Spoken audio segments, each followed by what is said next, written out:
اللہ سبحانہ و تعالیٰ نے انسان کو پیدا کیا اور اس کو عقل دی۔ اس عقل کی وجہ سے انسان نے اس زمین میں بہت سی چیزوں کو ایکسپلور کیا اور دنیا میں زندگی گزارنے کے اس نے بہت سے طریقے سیکھے۔ اس زندگی میں ہم بہت سے کام کرتے ہیں، بہت سی ہماری ضروریات ہیں اور ان کو ہم پورا کرنے کے لیے طرح طرح کے طریقے آزماتے ہیں اور ان میں جو بیسٹ پریکٹسز ہوتی ہیں ان کو اختیار کر لیتے ہیں۔ ہماری ضرورت ہے کھانا پینا، آپ دیکھیں کہ اس میں کتنی ورائٹی ہے اور کتنے طریقے ہیں، اور اب جو کہ دنیا سے بڑھ گئی ہے ٹیکنالوجی کی وجہ سے، تو لوگوں نے ایک دوسرے سے بھی بہت کچھ سیکھا، مشرق نے مغرب سے، مغرب نے مشرق سے۔ جس ملک میں بھی جائیں ہر طرح کے کھانے اویلیبل ہیں، اسی طرح لباس کے معاملے میں، اسی طرح ہاؤسنگ کے معاملے میں، یہ بہت ساری چیزیں ہیں جو انسانوں نے اپنی عقل استعمال کر کے، اپنی صلاحیتوں کو استعمال کرتے، ترقی کرتے کرتے اپنی صرف ضروریات نہیں بلکہ اپنی خواہشات کو بھی پورا کرنے کے بہت سے طریقے نکال لیے ہیں۔ اسی طرح انسان کا لباس ہے، انسان کے باقی زندگی کے کام کاج ہیں، لیکن اللہ سبحانہ وتعالیٰ نے انسان کو صرف جسم نہیں دیا اور صرف جسم کی ضروریات نہیں دی کہ جس میں انسان عقل استعمال کرے۔ انسان کو اللہ نے روح بھی دی ہے اور اس کی اپنی ضروریات ہیں اور اس کے اپنے تقاضے ہیں، لیکن روح کی ضروریات پوری کرنے کے لیے اللہ سبحانہ وتعالیٰ نے انسان کو صرف عقل کے حوالے نہیں کیا کہ وہ اپنی عقل سے سوچے کہ اس کو کیا کرنا چاہیے اور کیا نہیں کرنا چاہیے۔ پھر یہ بات بھی ہے کہ انسان اس دنیا میں اکیلا نہیں ہے، ہم کہیں بھی کسی آئی لینڈ پہ جا کے نہیں رہ سکتے، ہمیں انسانوں کے ساتھ رہنے کی ضرورت ہوتی ہے۔ پھر ان انسانوں کے ساتھ کیسے معاملہ کرنا چاہیے، ان کو ہم کیسے خوش رکھ سکتے ہیں، وہ ہمیں کیسے خوش رکھ سکتے ہیں۔ ہماری ان تمام ضروریات کو پورا کرنے کے لیے، یعنی ہماری روح کی ضروریات، ہماری انسانوں کے ساتھ معاملہ کرنے کی ضروریات، اور اسی طرح دیگر کچھ اور ضروریات بھی ایسی ہیں کہ جن کو انسان صرف اپنی عقل کی بنا پہ پورا نہیں کر سکتا۔ اس کے لیے اللہ سبحانہ وتعالیٰ نے رسول بھیجے، ان پر کتابیں بھیجی، رسولوں نے انسانوں کو جینے کا ڈھنگ سکھایا، اچھے برے کا فرق بتایا، عقل کی رہنمائی کی اور انسانوں کو خوشگوار زندگی بسر کرنے کا طریقہ سکھایا۔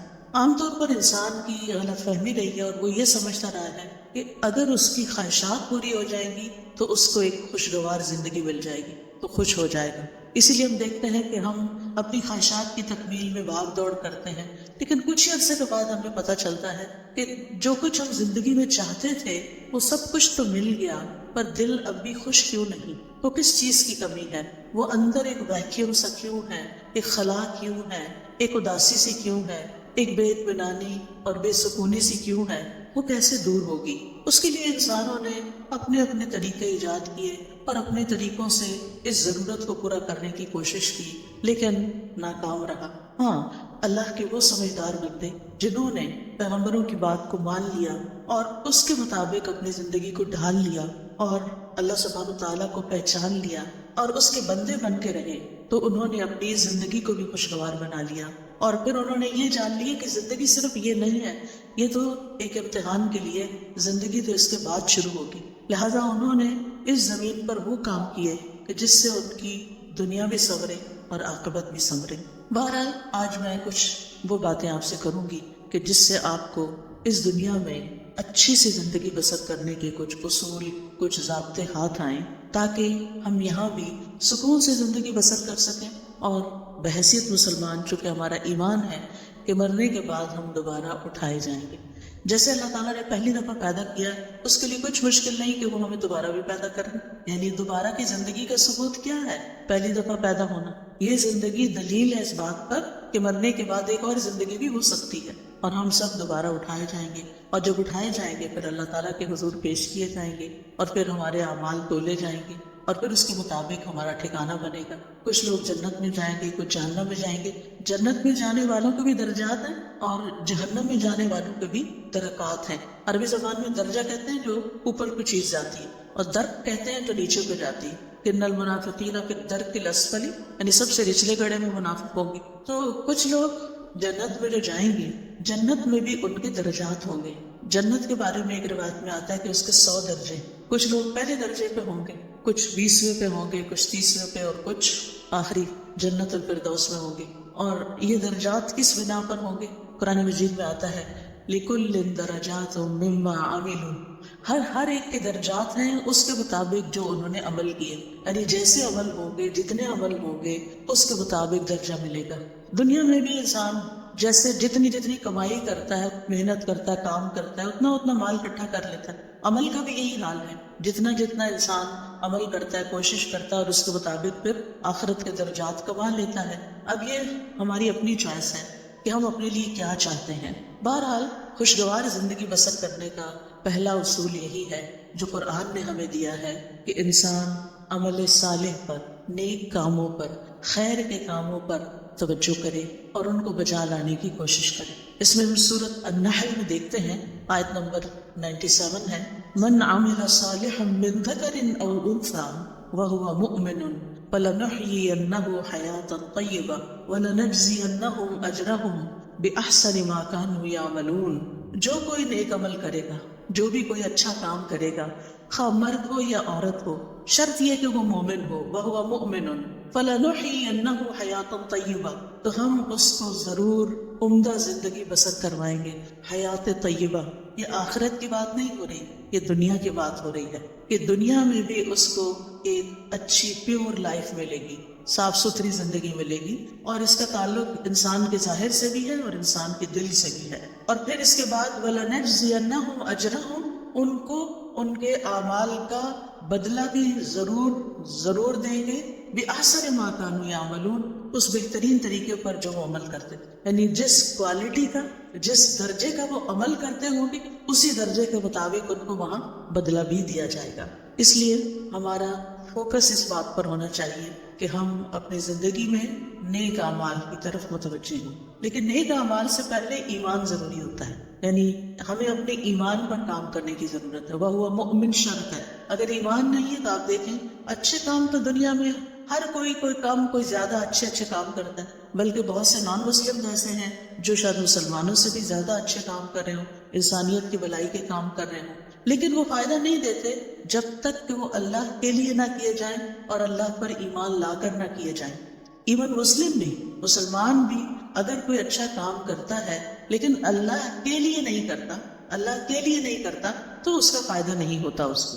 اگر وہ اپنا کام دکھاوے کے لیے کر رہا ہے، دوسروں کو خوش کرنے کے لیے کر رہا ہے، تو اس کا وہ فائدہ نہ ہوگا۔ لہٰذا پہلا کام کیا کرنا ہے ہمیں کہ ہمیں اپنے ایمان پر کام کرنا ہے۔ ہمیں دیکھنا ہے کہ ہمارا ایمان کس چیز سے بڑھتا ہے اور کس چیز سے بڑھے گا۔ لہٰذا بہت ضروری ہے کہ ہم وہ کام کریں جس سے ہمارا ایمان بڑھے۔ اس میں آپ دیکھیں کہ ہم میں سے ہر شخص اپنے دل کی کیفیت کو تو سمجھتا ہے، ہم میں سے ہر ایک کو پتا ہے کہ کس کام کے بعد میری اندر کی فیلنگز اچھی ہو جاتی ہیں، میری اللہ سے محبت بڑھ جاتی ہے، مجھے لوگوں سے کوئی شکوے شکایت نہیں رہتے، مجھے صبر کرنا آ جاتا ہے، مجھے شکر کرنا آ جاتا ہے، مجھے لوگوں کے رویوں سے بے نیازی آ جاتی ہے، دنیا کے غم ہلکے ہونے لگتے ہیں۔ وہ کون سی چیز ہے؟ اس راز کو پائیں۔ جس نے اس راز کو پا لیا وہ کامیاب ہو گیا، کیونکہ بہت سے لوگ بھٹکتے رہتے ہیں اندھیروں میں، سب کچھ جاننے کے باوجود بھی ان کو یہ نہیں پتا چلتا کہ ان کے دل کا چین، سکون، اطمینان، خوشی کس چیز میں ہے۔ سب کچھ ہوتے ہوئے بھی وہ پریشان کیوں رہتے ہیں؟ سب کچھ ہوتے ہوئے بھی کسی چیز کی کمی کا احساس کیوں رہتا ہے؟ لہٰذا ہم میں سے ہر ایک کو مختلف چیزیں ٹرائی کرنی چاہیے، تجربہ کرنا چاہیے۔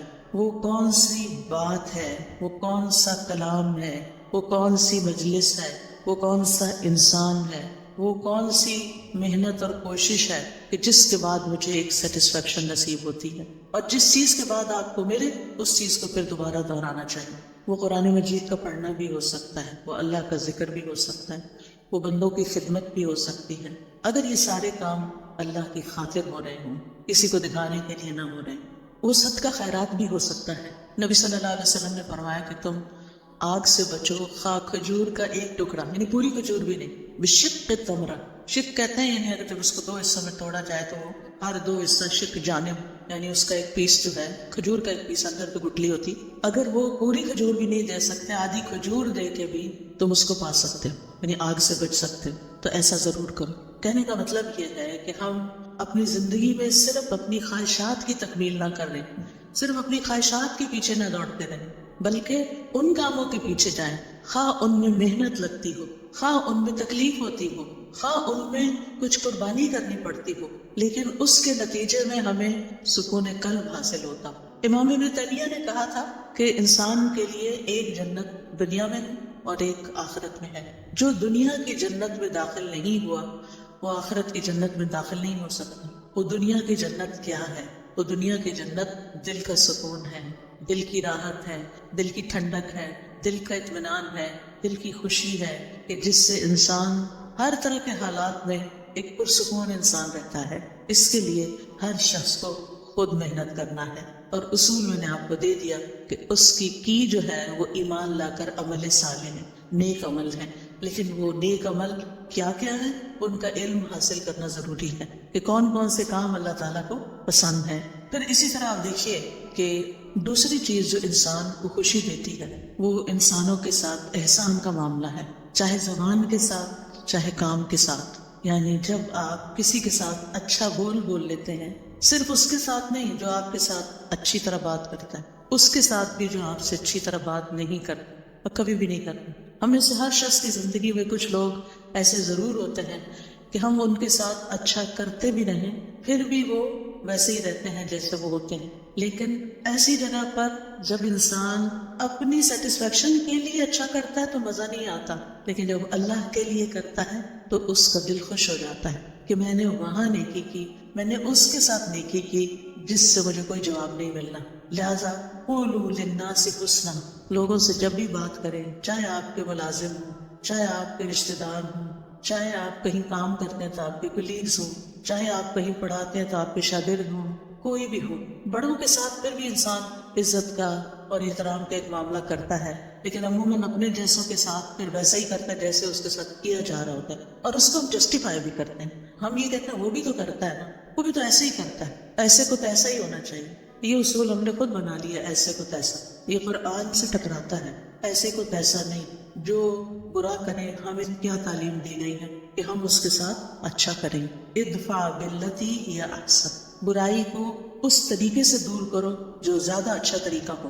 تو انسانوں کے ساتھ احسان بات کے ذریعے بھی، کوئی اچھی بات ان کو بتائیں، کوئی اچھا مشورہ دیں، اگر ان کو کوئی پریشانی ہے یا ان کو کسی بات میں کوئی مشکل پیش آئی ہوئی ہے تو ان کی اس مشکل کا حل تلاش کرنا۔ تو زبان کے ذریعے آپ کسی کو تسلی دے سکتے ہیں، کسی کا دل خوش کر سکتے ہیں، تو یہ احسان کا معاملہ ہے۔ اور دوسرا، عمل کے ساتھ، کام کے ساتھ، جن لوگوں کے ساتھ ہمارا دن رات کا انٹریکشن ہوتا ہے، ہمیں یہ معلوم ہوتا ہے کہ ان کی ضروریات کیا ہیں، ان کے وہ کون سے کام ہیں جو میں کر سکتی ہوں، میں کہاں ان کے کام آ سکتی ہوں، اور پھر جب آپ وہی کام کرتے ہیں تو آپ کو خاص خوشی نصیب ہوتی ہے۔ ایک خوشی انسان کو اپنی خواہشات کی تکمیل سے ہوتی ہے کہ جو لوگ آپ کو اچھے لگتے ہیں، آپ ان کے لیے کچھ کرتے ہیں تو آپ کو بہت اچھا فیل ہوتا ہے، وہ بھی ایک خوشی ہوتی ہے، لیکن وہ دراصل آپ اپنی خواہش پوری کر رہے ہوتے ہیں۔ لیکن ایک احسان وہ ہوتا ہے کہ آپ اللہ کی خاطر، للہ، صرف اللہ کو راضی کرنے کے لیے، اور کسی بدلے اور کسی صلے کی کوئی توقع نہیں۔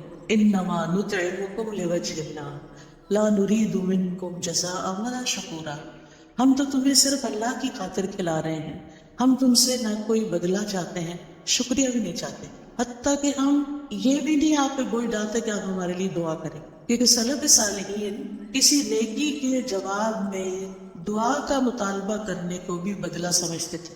وہ کہتے تھے کہ کسی سے یہ مت کہو کہ میں نے آپ کے ساتھ یہ کیا ہے جو بس آپ مجھے اس کے بدلے میں دعا دے دیں، نہیں، وہ خود دے دے تو یہ اس کا احسان ہے اور اس کو دینی چاہیے، کیونکہ انسان بعض اوقات کسی کی نیکی کا، کسی کے احسان کا بدلہ اس شکل میں نہیں دے سکتا جو احسان اس نے ہم پہ کیا ہوتا ہے۔ ہاں، دو شکل میں ہم اس کو بدلہ دے سکتے ہیں، اس کی غیر موجودگی میں اس کی اتنی تعریف کریں، اتنی تعریف کریں کہ دل میں تسلی ہو جائے کہ ہم نے بدلہ دے دیا۔ یہ بدلہ دینے کا ایک طریقہ ہے۔ مثلا کسی نے آپ کو پانی پلایا، اب وہ پلا کے تو کہیں چلا گیا، کوئی اجنبی تھا، راہ گزرتے ہوئے آپ سفر کر رہے تھے، آپ کو پیاس لگی، آپ نے کسی سے کہا کہ یہ پانی مجھے دے دو، اس نے دیا، وہ چلا، بات ختم، نہ آپ اس کو جانتے نہ وہ آپ کو جانتے۔ اب آپ بدلہ کہاں سے دیں گے اس کو؟ وہ تو ایک منٹ کے لیے ٹھہرا بھی نہیں کہ آپ سے شکریہ یا کوئی نذرانہ وصول کرے۔ اب آپ کی پیاس بجھی تو آپ کے دل سے دعا اٹھی، یہ آپ کا اپنا فرض بنتا ہے کہ آپ اس کے لیے کچھ کریں، اور بہترین چیز آپ کیا کر سکتے ہیں کہ اس کے لیے دعا دے سکتے ہیں۔ اور پھر اپنی منزل پہ پہنچ کے اس کی تعریف کر سکتے ہیں کہ ایسا اور ایسا شخص مجھے راستے میں ملا کہ جس کی یہ اور یہ خوبیاں تھیں. اور اگر کوئی کسی کو جانتا ہو تو اس وقت عام طور پر آپ دیکھیں کہ ہم اپنی مجلسوں میں جب بھی کسی کا ذکر کرتے ہیں عموماً نیگیٹو وے میں کرتے ہیں، اچھے انداز میں کم ہی کرتے ہیں اور کم ہی لوگوں کا کرتے ہیں. حتیٰ کہ اپنے والدین کے لیے بھی ہماری زبان سے اچھے الفاظ کم ہی نکلتے ہیں. ان سے بڑھ کے تو ہم پر کبھی کسی نے احسان نہیں کیا. ہم سب سوچیں کہ ہم سب اپنے والدین کا، ان کے تو کئی ایک حقوق ہیں نا، ان میں سے ایک یہ ہے کہ ان کی زندگی میں بھی اور ان کے مرنے کے بعد بھی ان کو اچھے الفاظ سے یاد کیا جائے. ہم جو بہن بھائی آپس میں مل کے بیٹھتے ہیں تو اپنے والدین کی کتنی خوبیاں بیان کرتے ہیں، یا اپنے دوستوں میں بیٹھتے ہیں یا ان کے دوستوں کے ساتھ بیٹھتے ہیں تو ان کی کتنی نیکیاں یا کتنے احسان ہمیں تو یاد بھی نہیں رہتا، ہم تو دیکھتے بھی نہیں کہ یہ احسان ہے ان کا. پھر اسی طرح اور لوگ ہوتے ہیں ہماری زندگی میں جنہوں نے ہم پہ احسان کیا ہوتا ہے. کوئی نانی دادی ہوتی ہے، کوئی اور ٹیچر ہوتی ہے، کوئی رشتے دار ہوتی ہے، کئی لوگ ہوتے ہیں نا. ایک انسان جب گرو کرتا ہے، بڑا ہوتا ہے، تو کئی لوگوں کا اس میں ہاتھ ہوتا ہے. آپ تنہا کچھ بھی نہیں ہے. آج ہم جو کچھ بھی ہیں اس میں بے شمار لوگوں کا تعاون ہے ہماری شخصیت کو بنانے میں، ہمیں کسی قابل بنانے میں کہ ہم بڑے ہو کر کچھ کرنے کے قابل ہو سکیں. اس میں اس شخص کا بھی ہاتھ ہے جس نے بچپن میں ہمیں انگلی پکڑ کے چلنا سکھایا تھا، ہمیں دانت صاف کرنے سکھائے تھے. بعض اوقات وہ مدر ہوتی ہے، بعض اوقات وہ مدر کی کوئی ہیلپر ہوتی ہے. کتنے بے شمار لوگوں کا ہم پر احسان ہے.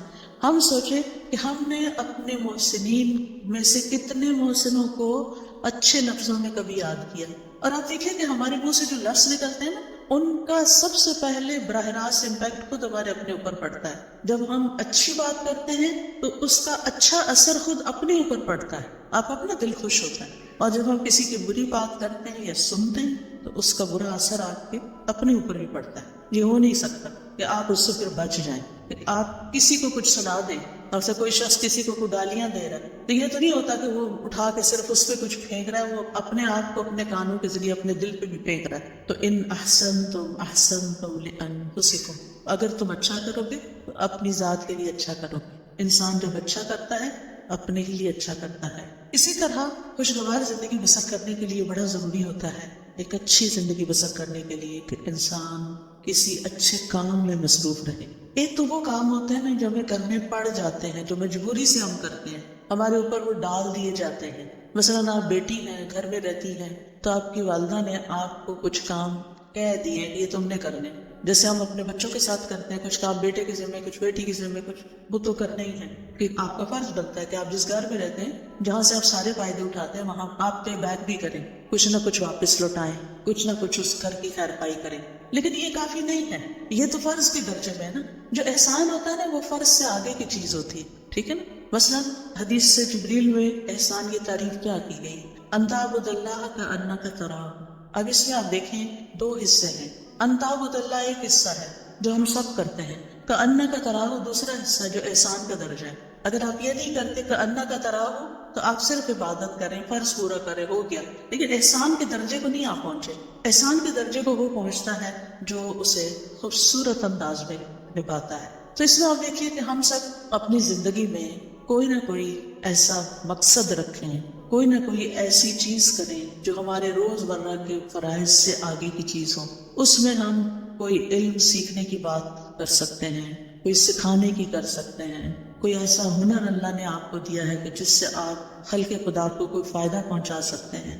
اور جو لوگ اپنی جوانی میں مصروف زندگی گزارنا سیکھ لیتے ہیں، اپنے وقت کو لغو اور فضول بیکار باتوں سے بچا کر اچھے کاموں میں لگاتے ہیں، ان کا بڑھاپا بڑا خوشگوار ہوتا ہے. میں نے مختلف لوگوں کے بڑھاپے دیکھے ہیں، کچھ کے انتہائی مزربل کہ رو رو کے انہوں نے وقت کاٹا زندگی کا آخری، اور کچھ کے انتہائی خوشگوار جن میں سے الحمدللہ میری اپنی والدہ محترمہ تھی. ہم 12 بہن بھائی تھے، انہوں نے 13 بچے جنم دیے، 13واں فوت ہو گیا تھا، لیکن 12 انہوں نے پال کے جوان بڑے کیے اور ان کی تربیت کی، اور وہ ساری زندگی انتہائی مصروف رہی انہی بچوں کی پیدائش اور پرورش اور تعلیم اور شادی اور ان سب چیزوں میں. لیکن اللہ سبحانہ و تعالیٰ نے ان کو کچھ لمبی زندگی دے دی کہ جب وہ 60s کے بعد ان سب کے فرائض سے فارغ ہوئیں تو انہوں نے نئے سرے سے تعلیم حاصل کرنا شروع کر دی. انہوں نے باقاعدہ داخلہ لے کے الوداع میں تعلیم القرآن میں کورس کرنا شروع کیا، نوٹس بنانے شروع کیے، ٹیسٹ دینے شروع کیے. اسٹوڈنٹس کے ساتھ اتنے ہمبل طریقے سے بیٹھتی تھی کہ جیسے وہ بھی ایک اسٹوڈنٹ ہے، یونیفارم پہنتی تھی اور بچیوں کے ساتھ ایسی دوستی رکھی ہوئی تھی جیسے کسی اپنے ہم عمر کے ساتھ ہو. بے شمار بچیاں ان سے مشورے لیتی، کوئی کچھ بات کرتی، کوئی کچھ، یعنی سب کی وہ نانی اماں تھی. اور پھر ایک دفعہ کورس ختم ہوا، پھر دوبارہ شروع کر دیا، پھر تجوید کورس میں داخلہ لے لی. تجوید کورس کے لیولز ہوتے ہیں، پھر وہ اگلے لیول میں لے لی، حتیٰ کہ ایک تجوید کا لیول کا آفٹر نون میں ونس ابھی کورس شروع ہوا، اس میں بھی داخلہ لے لی. اب وہ صبح 8 بجے سے آئی ہوئی ہوتی تھی اور پھر میرے گھر پہ آرام کرتی اور پھر وہ شام کا کورس اٹینڈ کرتی. 70s میں تھی جب ان کی وفات ہوئی، 78 ایئرس کی تھی وہ. اور اس کے باوجود وہ کسی دن اپنی کلاس مس نہیں کرتے. وہ بہن بھائیوں میں سے جو ملنے جاتا وہ کہتا آپ آرام کریں، آپ کیوں اپنے آپ کو تکلیف دیتے. لیکن وہ صبح سویرے وہ اپنے کام پہ پہنچی ہوئی ہوتی تھی. اور جس دن وہ بیمار ہوئی ہیں اس سے ایک دن پہلے بھی وہ اپنی کلاس میں آئی ہیں اور اپنا سارا دن وہاں پورا کیا ہے. اور شام کو کسی کو ملنے کے لیے بھی گئی اور پھر اگلے دن صبح اٹھی ہے تو ان کو تکلیف شروع ہوئی ہے جس میں ان کی ڈیتھ 2-3 دن کے بعد ہو گئی. اور نہ ان کی زبان پہ کسی کا شکوہ، نہ کسی سے گلا، نہ کسی سے کوئی توقع، کون میرے پاس آتا ہے کون نہیں. اور اگر ہم جاتے بھی تھے نا جیسے بہن بھائی ماشاءاللہ ایک کے بعد ایک، تو تھوڑی دیر بات چیت کرتی تھی تو کہتے اچھا میری ذرا صورت رہتی ہے، ہر روز صورت بقرہ پوری پڑھنی. پھر آل عمران بھی شروع کر دی کہ جب پتہ چلا کہ 2 صورتیں قیامت کے دن 2 بادلوں کی شکل میں ہوں. اور پھر اپنے ہاتھ سے ڈیلی الوداع میں صدقہ کرنا. الحمدللہ ان کے بعد بھی اب تک ہم نے وہ سلسلہ جاری رکھا ہوا ہے کہ جس طرح وہ خود آ کے ہر روز سیدھی جا کے صدقہ کرتی ہیں، بھیجتی کہ جا کے ڈال کے آئیں. تو الحمدللہ تو جو عادتیں انسان ڈال لیتا ہے نا اپنے اندر کسی نہ کسی کام کی مصروفیت رکھنے کی. ٹھیک ہے اگر آپ کے اس وقت بچوں کی وجہ سے بہت مصروفیت ہے، آپ ریگولر 4 دن کا کورس جوائن نہیں کر سکتے، فل ٹائم نہیں کر سکتے، آپ ہفتے میں 1 دن کر لیں. آپ باقاعدہ طالب علم بنیں، آپ پڑھیں، سبق یاد کریں، ٹیسٹ کریں، تب آپ کو پتہ چلے گا آپ کہاں کھڑے ہیں. اس پڑھنے میں اور صرف ایک لسنر کے طور پہ سن کے اٹھ کے بلا دینے میں بہت بڑا فرق ہے. جب آپ باقاعدہ طالب علم بنتے ہیں، اور طالب علم کے تو اجر ہی بہت بڑا کہ جو شخص علم کے راستے پہ چلا وہ جنت کے راستے پہ چلا. تو چاہے ہفتہ وار کلاس لیں، چاہے ڈیلی لیں، چاہے صبح کی لیں، چاہے شام کی لیں، چاہے رات کی لیں، چاہے آن لائن لیں، یعنی کوئی طریقہ اپنے لیے ضرور سوچیں. یا پھر اگر آپ نے سب کچھ کر لیا اور آپ ون سے بھی وہ کرتے ہیں پھر بھی ٹائم ہے تو خدمت خلق، سوشل ورک کا کوئی نہ کوئی کام ضرور کریں. غریب لوگوں سے جا کے ملیں، کچی بستیوں میں جائیں، جو ان پڑھ لوگ ہیں ان کو پڑھائیں، جو ضرورت مند ہیں ان کی ضروریات پوری کریں. نہیں آپ کے آس پاس بہت سے لوگوں کی آپ خدمت کر سکتے. تو جو کسی کے ساتھ احسان کا معاملہ کرتا ہے وہ احسان واپس اس پہ لوٹ کے آتا ہے، یعنی واپس آپ کی طرف ہی آئے گا. دنیا میں بھی آپ کو فائدہ دے گا، آپ کی زندگی خوشگوار ہو جائے گی، آپ کے غم دور ہو جائیں گے، اور آخرت میں تو فائدہ دے گا ہی دے گا. مسلمان کو جب قبر میں دفن کیا جاتا ہے، قبر کی تنہائی تو آپ کو پتہ ہے کوئی بھی ساتھ نہیں جاتا، اس وقت صرف عمل ساتھ جاتے ہیں. تو نماز اس کے سرانے کی طرف آ جاتی ہے، صدقہ خیرات اس کے، زکوٰۃ دائیں طرف آ جاتی ہے، روزہ بائیں طرف، اور صدقہ خیرات اور دیگر نیکیاں پاؤں کی طرف. لہٰذا کوئی بھی عذاب کسی طرف سے بھی آنے کا رستہ نہیں رہتا. اب وہ یہ چیزیں اس کو پروٹیکٹ کرتی ہیں. لیکن اگر ان میں ہی کمی ہو اور وہی ناقص ہو، پروٹیکشن والی ویک ہو، تو پھر کون بچانے آئے گا؟ وہاں تو رونا دھونا بھی کام نہیں آئے گا. لوگ مزے سے اپنے بستروں میں سوئے ہوئے اور قبر کا عذاب سہنے والا اندھیری کوٹڑی میں اکیلے مصیبت میں پڑا ہوا ہے جس کا کوئی فریادی نہیں، کوئی پوچھنے والا نہیں. تو ابھی ہمارے پاس ٹائم ہے، ابھی ہماری زندگی ہے، کیوں نہ ہم ایسے کام کریں اس دنیا میں بھی جیے تو اطمینان کے ساتھ جیے اور آگے بھی اطمینان کے ساتھ رہیں. پھر اسی طرح آپ دیکھیں کہ ایک اور چیز کا آپ خیال رکھیں کہ ماضی میں جو کچھ ہو چکا اس پر غمگین نہ رہا کریں، ریگریٹس نہ کیا کریں، بہت بس توبہ کر لیا کریں. جو ہو چکا سو ہو چکا، اب وہ ہاتھ سے نکل چکا ہے. اب ہمارا معاملہ اللہ تعالیٰ کے ساتھ ہے اور وہ غفور الرحیم ہے، رحمان الرحیم ہے. لہٰذا اس سے ہم اچھا اس میں ظن رکھتے ہیں کہ وہ ہمیں معاف کر دے گا. لہٰذا جتنی بھی غلطیاں جو جانتے ہیں جو نہیں جانتے ان سب پر ہم توبہ کرتے رہیں، استغفار کرتے رہیں، لیکن غم نہ کریں. کیونکہ بعضوں کے شیطان انسان کو غمگین رکھتا ہے. وہ کیا چاہتا ہے کہ انسان اسی طرح الجھتا رہے اپنے غموں میں اور کچھ نہ کرے. تو آپ نے اس کے پندے میں نہیں آنا. اس سے کہنا کہ میرا معاملہ اللہ کے حوالے ہے، مجھے اپنے رب سے اچھی امید ہے. اور حدیث میں بھی کیا تسلی دی گئی ہے کہ اللہ اپنے بندے کے ساتھ کیسا معاملہ کرتا جیسا وہ اس کے بارے میں گمان کرتا ہے. اسی طرح مستقبل کا ہم غم فکر بھی نہ کیا کریں. میں ہمیشہ سوچتی ہوں جس رب نے اب تک پالا ہے، اب تک سنبھالا ہے، آگے بھی وہی رب ہے. جس چیز کے بارے میں بھی فکر آنے لگتی ہے نا، میں اپنے مائنڈ کے اندر اس چیز کو ایسے ریپ کرتی ہوں، پھر میں کہتی ہوں اللہ تعالیٰ یہ آپ کے حوالے. جیسے موسیٰ علیہ السلام کی والدہ نے موسیٰ علیہ السلام کو ریپ کیا اور باسکٹ میں ڈالا اور دریا کی نظر کیا اور کہا یہ آپ کے حوالے. ایسے ہی امیجنیشن میں جو چیز بچوں کے بارے میں فکر ہے تو ان کو بھی اسی طرح ریپ کر کے اللہ کے حوالے کر دیا. میں باقاعدہ بولتی ہوں یہ لفظ، اللہ آپ نے موسیٰ علیہ السلام کی جیسے حفاظت کی تھی ایسے ہی میرے بچے کی آپ حفاظت کریں. یوسف علیہ السلام کا جو ماحول تھا سارا وہ کیسا تھا؟ مصر میں کسی اسلامی ماحول میں تھے، کسی اسلامی اسکول میں جا رہے تھے یا کسی اسلامی درسگاہ میں تھے یا کسی مسجد میں بیٹھے رہتے تھے. وہاں تو مسجد نام کی کوئی چیز نہیں تھی، وہاں تو کچھ نہیں تھا ان کے پاس، ہر طرف برائی کے مواقع تھے. کس نے حفاظت کی؟ اللہ نے حفاظت کی. ہر وقت بچوں کے لیے پریشان نہ رہا کریں. آپ کہا کریں کہ اللہ میں نے ان کو تیرے حوالے کیا، آپ نے یوسف علیہ السلام کی حفاظت کی تھی، آپ میرے بچے کے ایمان اور دین کی بھی حفاظت کریں، اور اللہ کرے گا. تو جس چیز کے بارے میں آپ فکر کرتے ہیں نا اس کے لیے اپنی تدبیر ضرور کریں، کوشش کریں، محنت کریں، لیکن ہر چیز ہمارے ہاتھ میں نہیں ہے، اللہ کے ہاتھ میں ہے. اور اللہ کا جب وزن ہوتا ہے تو وہ چیز ہو جاتی ہے. انما امرہ اذا اراد شیئا ان یقول لہ کن فیکون. تو اس طرح اپنے بوجھوں سے آزاد ہوں تاکہ آپ شرح صدر کے ساتھ حال میں اس وقت جو کام کر رہے ہیں اس پہ فوکس کریں. مثلا میں اگر اس وقت پڑھا رہی ہوں، کچھ سکھا رہی ہوں اور میں غم لگا کے بیٹھی بھی ہوں کسی اور چیز کا تو میں کوالٹی نہیں دے سکتی. آپ اگر یہاں بیٹھے ہوئے اور سوچ رہے ہیں کوئی گھر میں مسئلے کا تو آپ کا آدھا دل ادھر ہے آدھا ادھر ہے، آپ ڈیوائیڈڈ ہیں، آپ انجوائے نہیں کر سکتے. اس وقت آپ سب کچھ چھوڑ کے آئے ہیں، ریلیکس ہو جائیں، سکون سے بیٹھیں، اطمینان سے سنیں، اپنے لیے کچھ پک کریں، یاد رکھ کے ساتھ لے کے جائیں اور اس کے مطابق زندگی بسر کریں تاکہ یہاں آنے کا کچھ فائدہ ہو آپ کو. تو اپنے سارے خیالات کو کیا کرنا ہے، اکٹھا کر کے اس نقطے پہ فوکس کرنا ہے جو آپ اس وقت کام کر رہے ہیں. پھر ایک اور چیز جو دلوں کو بڑا اطمینان دیتی ہے اور وہ ہے اللہ کا ذکر. اٹھتے بیٹھتے چلتے پھرتے ہر موقع کا ہمیں ذکر سکھا دیا گیا. آپ سیڑھی چڑھ رہے ہیں تو آپ اللہ اکبر کہیں، آپ اتر رہے ہیں تو سبحان اللہ کہیں، آپ کہیں انٹر ہو رہے ہیں تو بسم اللہ پڑھیں، آپ کہیں سے نکل رہے ہیں تو دعا پڑھ لیں، آپ گاڑی میں بیٹھے ہیں تو دعا پڑھ لیں، آپ گھر میں داخل ہوئے تو پڑھ لیں، آپ گھر سے نکل رہے ہیں تو پڑھ لیں، کھانا کھانے لگے تو آپ پڑھ لیں، کھانا کھا چکے ہیں تو دعا پڑھ لیں، آپ سونے لگے ہیں تو دعا پڑھ لیں، کوئی آ گیا ہے تو سلام دعا میں دعائیں ہیں. یعنی کون سی چیز ایسی ہے جس کے بارے میں ہمارے دین نے ہمیں رہنمائی نہیں دی اور ہمیں دعائیں نہیں سکھائی؟ ہمیں پتہ نہ ہو تو وہ الگ بات ہے، لہٰذا کثرت سے اللہ کا ذکر. قرآن مجید میں اللہ تعالیٰ اپنے مومن بندوں اور بندیوں کی صفت یہ بیان کرتے ہیں وَالذَّاكِرِينَ اللَّهَ كَثِيرًا وَالذَّاكِرَاتِ، کہ وہ کثرت سے اللہ کا ذکر کرنے والے ہیں، مرد بھی اور عورتیں بھی. اور اس کے علاوہ فارغ اوقات میں ڈرائیو کر رہے ہیں، آپ گھر کے کام کاج کر رہے ہیں، کھانا پکا رہے ہیں، لانڈری کر رہے ہیں، کلیننگ کر رہے ہیں، کچھ بھی کر رہے ہیں، آپ کی زبان اللہ کے ذکر سے تر رہے، کیونکہ اللہ تعالیٰ کا وعدہ ہے الا بذکر اللہ تطمئن القلوب. اور یہ بھی آتا ہے الذین آمنوا وتطمئن قلوبهم بذکر اللہ. وہ لوگ جو ایمان لائے ہیں، ایمان والے جو ہیں، ان کے ذکر اللہ کے ذکر سے ہی اطمینان پاتے ہیں. اگر ذکر کچھ لوگ کہتے ہیں ذکر بھی کرتے ہوئے چین نہیں آتا، پھر اپنے ایمان پہ کام کریں، کیونکہ اللہ تعالیٰ نے ایمان والوں کی تو یہی صفت بیان کی کہ ان کو اللہ کے ذکر سے چین آ جاتا ہے، ان پہ یہ دوائی کام کر جاتی ہے. اور اگر آپ پر یہ دوائی کام نہیں کر رہی تو پھر دوائی کا قصور نہیں ہے، کچھ مشکل آپ کے اندر ہے، کیونکہ ذکر تیر بہدف نسخہ ہے.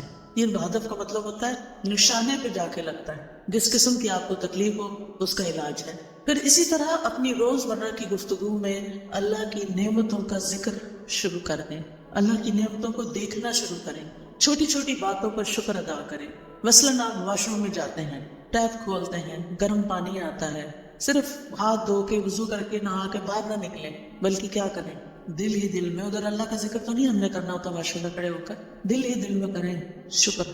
شکر لفظ شکر منہ سے نکالتے ہیں، شکر کا لفظ بولنا تو واش روم میں بنا نہیں، شکر ہے شکر ہے شکر ہے. اسی طرح کوئی بھی اور چیز جو آپ کے گھر میں اللہ نے آپ کو سہولت دی ہوئی، مثلا سردی ہے اور اللہ نے آپ کو ہیٹر جیسی نعمت دی ہوئی ہے، آن کرتے ہوئے آف کرتے ہوئے اللہ تیرا شکر ہے تو نے یہ نعمت دے رکھی. کتنے ہی لوگ ایسے ہیں جن کے پاس یہ نعمت نہیں ہے، کتنے ہی لوگ ہیں جن کے پاس پورا لباس بھی نہیں ہے، ان کے پاس آپ جیسی رضائی بھی نہیں ہے، ان کے پاس جوتے بھی نہیں ہیں، جرابیں بھی نہیں ہیں، پورا کھانا بھی نہیں ہے. ہمیں تو سردی لگتی ہے، کہتے ہیں چائے کا کپ پی لو سردی ختم ہو جائے گی، یہ فلاں حلوہ کھا لو، فلاں کتنی سوغاتیں ہم نے بنائی ہوئی ہیں سردیوں کی اپنی سردی کو دور کرنے کے لیے. کیسی کیسی نعمتیں اللہ نے دی ہیں، یعنی صرف کھانے کی حد تک تھوڑی رہتے ہیں ہم سب کہیں نہ کہیں سے کچھ نہ کچھ بچا کے کر کے ہم اپنے لیے کچھ نہ کچھ ایکسٹرا بنا لیتے ہیں. کتنے لوگ ہیں جن کے پاس یہ سب کچھ پھر بھی ہم روتے ہیں کیونکہ ہم شکر ادا نہیں کرتے. آپ چل سکتے ہیں, آپ بول سکتے ہیں, آپ کو کوئی اچھی سی خوشبو آتی ہے, شکر, اللہ تعالیٰ شکر. اللہ کی نعمتوں پر شکر ادا کرنا سیکھیں. اور لوگوں سے بھی بات کرے تو نعمتوں کا ذکر کرے, مسائل کا نہ ہر وقت کرے. مشکل پتہ کیا ہے, ہم صرف مسائل کو ڈسکس کرتے ہیں. یہ مسئلہ پیش آ گیا, وہ مسئلہ پیش آ گیا, یہ مسئلہ حل نہیں ہوا, وہ مسئلہ حل نہیں. شوہر گھر آئے گا تو مسائل کی پٹاری کھل جائے گی, بچوں سے ملاقات ہوگی تو مسائل ہیں. کیوں ہر وقت مسائل کی باتیں کریں؟ مسائل جس وقت یاد آئے نا, دیر اینڈ دین دل ہی دل میں اللہ کو پکار لیا کریں, اللہ تعالیٰ یہ مسئلہ تو ہے, بس آپ حل کر دیں, سارے خزانے تیرے ہاتھ میں, آپ نہیں کرنا ہے. اور واقعی ہم نے خود تو کرنا نہیں ہوتا, کوشش ضرور کریں, لیکن بندوں کے پاس حل کوئی نہیں ہے. بندے آپ کی طرح یا آپ سے بھی زیادہ کمزور ہوتے ہیں. جن بندوں پہ ہم ریلائے کر رہے ہوتے ہیں وہ بعض اوقات ہم سے بھی کمزور ہوتے ہیں. اسی لیے اللہ تعالیٰ نے قرآن مجید میں ایک مثال دی ہے. اللہ کے سوا جنہوں نے اور سہارے بنا رکھے ہیں, اولیاء بنا رکھے ہیں, مددگار سمجھ رکھے ہیں, ان کی مثال مکڑی کی طرح ہے جو ایک گھر بناتی ہے. اور گھروں میں سب سے کمزور گھر مکڑی کا ہوتا ہے. اگر مثال کے طور پر کہیں مکڑی کا جالا لگا ہوا ہے اور آپ ذرا سلپ ہونے لگے, پکڑے ذرا جالے کو, سہارا دے گا آپ کو؟ نہیں, کمزور ہے وہ جالا. کمزوروں کا سہارا چھوڑ کر سب سے طاقتور کا سہارا پکڑیں, اللہ پر توکل کریں, اللہ کا سہارا لیں, اللہ سے مدد مانگیں, اس پر یقین رکھیں. ہر چیز اس کے ہاتھ میں ہے. بیدہ الملک, ساری بادشاہت, ساری ملکیت اسی کی. وَهُوَ عَلَى كُلِّ شَيْءٍ قَدِيرٌ, اور وہ ہر چیز پر پوری قدرت رکھتا ہے. پھر آپ دیکھیں کہ جو چیزیں آپ کو پریشان کرتی ہیں نا, ان کی کسی وقت لسٹ بنا لیں. مجھے یہ بھی فکر ہے, مجھے یہ بھی فکر ہے, یعنی کیا کیا کیا کیا کیا کیا پریشان ہے, کیا کیا غم کی, ہاتھ پہ ہاتھ رکھ کے نہیں بیٹھے رہے, لسٹ بنائیں. کیا بادر کر رہا ہے, کیوں کر رہا ہے, اس مسئلے کا حل کیا ہے, ٹھیک ہے نا. تو ان مسائل کے حل کی کوشش بھی کرنی ہے. مسائل لکھ لینے, اس کا حل. پھر آپ دیکھیں کہ کن لوگوں کے پاس اتنی عقل سمجھ ہے کہ جو اس کو جان. مثلاً آپ بیمار ہوتے ہیں, کس کے پاس جاتے ہیں؟ یہ کس کے پاس جانا چاہیے؟ سب چپ بیٹھے, لگتا جاتے ہی نہیں. ڈاکٹر کے پاس. ڈاکٹر شفا دیتا ہے؟ نہیں, تو پھر کیوں جاتے ہیں؟ ذریعہ بنتا ہے. ٹھیک ہے, اس کوشش کی وجہ سے جو ہم پر لازم کی گئی ہے کہ کوئی مسئلہ پیش آ جائے تو اس کو دور کرنے کے لیے کوشش کریں, یہ یقین رکھتے ہوئے کہ کوشش ہماری طرف سے اور شفا اللہ کی طرف سے. ہم جانے ہیں ڈاکٹر کے پاس, ڈاکٹر اپنے علم کی روشنی میں ہمیں مشورہ دے گا, دوائی دے گا, اس دوا میں شفا اللہ ڈالے, ایسے سوچا کریں. ٹھیک ہے, گیزر خراب ہو جائے تو کس کے پاس جاتے ہیں؟ پلمبر کے پاس. اسی طرح جس قسم کا کوئی مسئلہ پیش آتا ہے زندگی میں, اس کا حل کس کو اللہ نے سکھایا, کون ہو سکتا ہے, بس اس کے پاس جائیں. ہر ایک کے سامنے. یہ نہیں کہ دوست کا فون آیا تو اس کو کہانی سنا, آج گیزر خراب ہو گیا تھا, پھر ٹھنڈا پانی تھا, پھر یہ ہو گیا, وہ کتنا وقت اپنا بھی ضائع کر اس کو بھی بیزار کیا. وہ کیا کر سکتی ہے اپنے گھر میں بیٹھی ہوئی آ کے گیزر کے لیے؟ ہاں, یہ ہو سکتا ہے. آپ کو نہیں پتا کسی اچھے پلمبر یا کسی اچھے کام کرنے والے, آپ اسے یہ کہہ سکتی, آج یہ مسئلہ پیش آیا ہے, تمہارے علم میں کوئی ہے جو یہ مسئلہ حل کر سکے؟ اگر ہے تو ٹھیک, ورنہ آگے چلو, کوئی اور بات کرو. ہم عقل کا ثبوت دیتے, ہر بات ہر ایک سے نہیں کرنی ہوتی. ہم سمجھتے ہیں جو سامنے آ گیا, جو مل گیا, اس کو ہم اپنی کہانی سنا دیں گے تو مسئلہ حل ہو جائے گا. ایسا نہیں ہوتا مسئلہ حل. پھر اگر وہ حل نہیں کرتا یا ہم اگر اس سے غلط توقع, غلطی ہماری, غلط توقع ہم نے رکھی, پھر اگر مسئلہ حل نہیں ہوا تو پھر ہمیں اس سے شکوہ ہو جاتا ہے, پھر ہم اس سے ناراض ہو جاتے ہیں. اس نے تو میرے لیے کچھ کیا ہی نہیں, بھائی وہ بیچارہ کر ہی نہیں سکتا تھا, غلطی تو آپ کی کہ آپ نے اس کو پکڑا.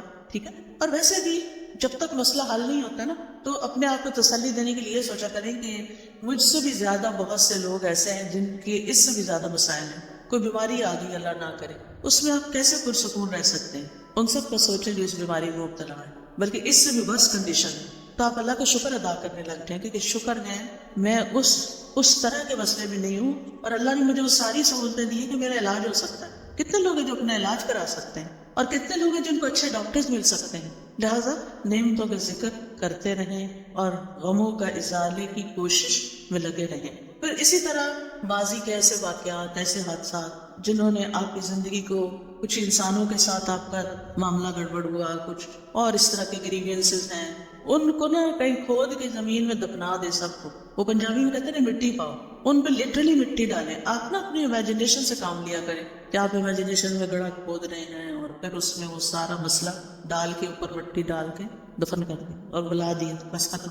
کوئی بات بھی کرے تو نہیں کہیں الماضی لا یذکر. عربی میں ایک محاورہ الماضی لا یذکر، ایک شخص کے بارے میں آتا ہے کہ اگر کوئی اس کو تکلیف دیتا ہے یا کسی کے ساتھ اس کا کوئی ایسا معاملہ ہو جاتا ہے اور پھر وہ شخص شرمندہ ہو کے اس کے پاس آتا کہ مجھے معاف کر دو، میں نے فلاں وقت میں تمہارے ساتھ ایسا کیا، تو وہ یہی بولتا الماضی لا یذکر، ماضی کی باتیں نہیں دہراتے، جو ہو گیا اب ذکر نہیں کرو.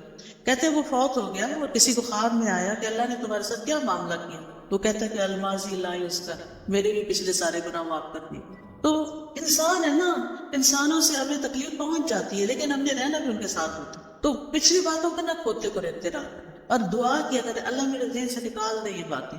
بعض اوقات یہ ہوتا ہے کہ شادی کے موقع پر کوئی مسائب ہو جاتا ہے، شوہر کی طرف سے ایسی تکلیف پہنچتی ہے یا کسی اور کی طرف سے یا کبھی بچوں کی طرف سے، اور وہ ہرٹ کرتی ہے وہ کاری، ان سب کو نکال دینا بھی کسی ایز اے ہوئی نہیں. پھر ایک بڑی خوبصورت دعا ہے نبی صلی اللہ علیہ وسلم کی جو زندگی کو خوبصورت بنانے کے لیے فائدہ مند ہے. اللہم اصلح لی دینی الذی هو عصمت امری واصلح لی دنیای التي فیها معاشی واصلح لی آخرتی التي فیها معادی وجعل الحیات زیادۃ لی فی کل خیر وجعل الموت راحۃ لی من کل شر. یہ دعا زبانی یاد کر لیں اور اس کو دن میں کم از کم ایک دفعہ تو ضرور پڑھا کریں، ساری چیزیں ٹھیک ہو جائیں گی. اس میں دین، دنیا، آخرت، ہر چیز کو ٹھیک کرنے کی بات ہے.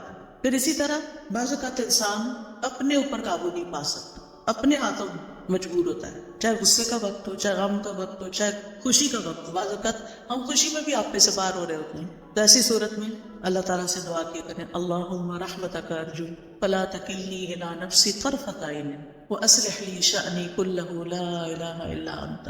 اے اللہ میں تیری رحمت کی امید رکھتی ہوں، تو مجھے میرے نفس کے حوالے ایک آگ جھپکنے کی دیر بھی نہ کرنا، ایک لمحے کے لیے بھی مجھے میرے نفس کے حوالے نہ کرنا، کیونکہ ان النفس لامارۃ بالسوء، یا تو نفس کسی برائی کی طرف لے جائے یا نفس کوئی بری بات یاد کر لے گا پچھلی اور اس سے پریشانی کھڑی ہو جائے گی. تو لا الہ الا انت، لا الہ تو ہی میرا ہے. تو انشاءاللہ یہ دعائیں دل کو مضبوط کرتی ہیں، اور پھر جب دل مضبوط ہو جاتا ہے تو اللہ پہ توکل بڑھ جاتا ہے، اور جو اللہ پہ توکل کرتا ہے اللہ اس سے کافی ہو جاتا ہے.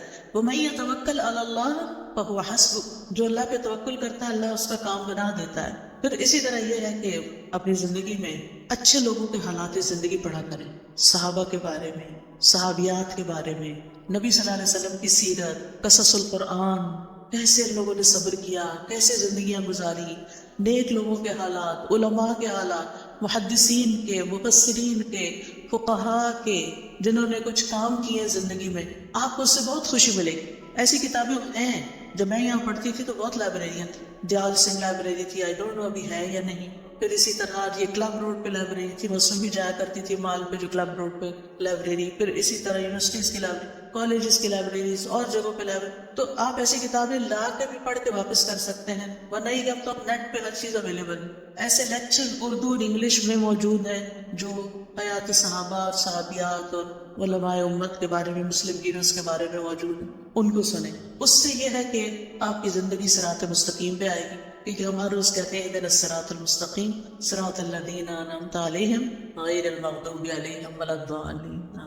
تو انشاءاللہ ان لوگوں کی زندگی میں آپ کو بڑی بڑی رہنمائیاں ملیں گی. پھر اسی طرح یہ ہے کہ زندگی میں اعتدال بڑا ضروری ہے، خوشی میں اعتدال، غم میں اعتدال، محبت میں اعتدال، نفرت میں اعتدال، ہر چیز میں توازن اور اعتدال. پھر اسی طرح لوگوں کے رحم و کرم پہ خود کو نہیں چھوڑنا کہ انہوں نے کچھ کہہ دیا تو آپ پریشان ہو گئے، انہوں نے کوئی تعریف کر دی تو آپ خوش ہو گئے.